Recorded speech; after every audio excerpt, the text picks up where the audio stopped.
और अगली खबर हरियाणा से, जहां गठबंधन में सरकार चलाने वाली जननायक जनता पार्टी के राष्ट्रीय अध्यक्ष अजय सिंह चौटाला ने प्रदेश के डिप्टी सीएम दुष्यंत चौटाला का इस्तीफा अपनी जेब में होने की बात कही। तो इसी को लेकर कांग्रेस प्रदेश अध्यक्ष कुमारी शैलजा ने कहा कि तीनों कृषि कानूनों के विरोध में दुष्यंत चौटाला को इस्तीफा पहले ही दिन दे देना चाहिए था। हिसार में कुमारी शैलजा से खास बातचीत की मेरे सहयोगी डॉक्टर महेश कुमार ने।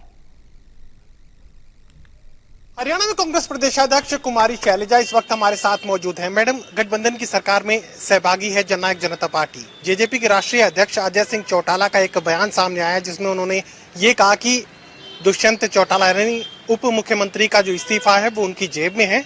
अगर इस्तीफे से बात बनती है तो जेब से इस्तीफा निकाल कर वो दे सकते हैं, लेकिन चूंकि कानून केंद्र के हैं ऐसे में इस इस्तीफे से भी कोई फर्क नहीं पड़ने वाला। देखिए, बात केवल इस्तीफे की नहीं होती। बात यह है कि ये जो तीनों कानून हैं ये कृषि क्षेत्र के हैं, और जो पार्टी हमेशा से राजनीति करती आई हो किसान की, आज वो कहाँ खड़ी है। उनको अपनी स्थिति स्पष्ट करनी होगी कि वो सत्ता के साथ हैं या किसान के साथ हैं, क्योंकि अब ये दीवार तो खिंच चुकी है। किसान सड़क पर हैं, किसान आंदोलन पर हैं, तो ये भी बात आनी चाहिए कि किसान के आंदोलन के साथ हैं या वो क्या शब्द इस्तेमाल किया है आंदोलन जीवी, माननीय प्रधानमंत्री जी ने नया शब्द आया है आंदोलन जीवी। तो क्या ये आंदोलन जीवी मानते हैं उन्हें या किसान को अन्नदाता मानते हैं?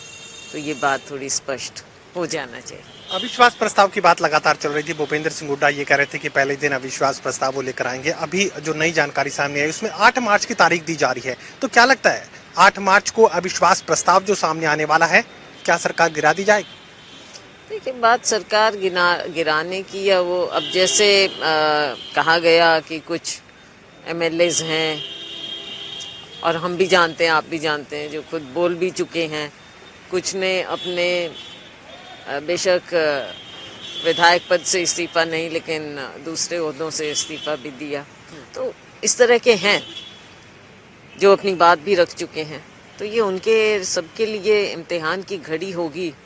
जो विधायकगण बात अलग से करते हैं तो वहाँ वो बताएंगे कि किसके साथ है। लेकिन शक्ति प्रदर्शन चूंकि होना है, तो ऐसे में तैयारी तो कांग्रेस पार्टी को भी इस अविश्वास प्रस्ताव को लेकर करनी होगी। देखिए, अविश्वास प्रस्ताव हम ला रहे हैं, तैयारी है, लेकिन हम सरकार को कटघरे में खड़ा करना चाहते हैं, और वो कटघरे में आज के दिन खड़ी है। चाहे वो सदन की बात हो, विधानसभा की, या फिर लोगों के बीच में, तो ये कटघरे में खड़े हैं। वहाँ पर बहस होगी, सारी बातें सामने आएंगी, और लोगों को अपना कॉन्शियस वोट देना चाहिए विधायकगण को। किसान आंदोलनकारियों के बीच आप हर रोज जा रही हैं, आज भी आंदोलनकारियों के बीच थी। ये आंदोलन किस मुकाम पर अब आपको नजर आ रहा है? किसानों का जहाँ तक ये आंदोलन है, तो ये उनके संगठन है, उनका एक अपनी सोच है, और कहाँ तक कब तक लेकर जाएंगे ये उनकी आपस की बात है। कांग्रेस पार्टी की जहाँ तक बात है तो हमारी साफ इसमें स्थिति स्पष्ट है। हम ये तीनों कानूनों के खिलाफ खड़े थे, खड़े हैं और खड़े रहेंगे।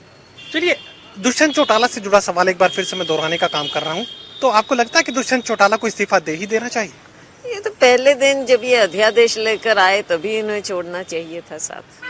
तो ये दो टूक कुमारी शैलजा कहने की कोशिश कर रहे हैं कि गठबंधन की सहयोगी जननायक जनता पार्टी में दुष्यंत चौटाला को पहले ही दिन कृषि कानूनों के समर्थन में यानी किसानों के समर्थन में इस्तीफे की पेशकश सरकार के सामने कर देनी चाहिए थी, और हरियाणा की सरकार में बड़ी तब्दीली के लिए हरियाणा को तैयार कर देना चाहिए था। सहयोगी कमल के साथ doctor Mahesh Kumar, total news, Hisar.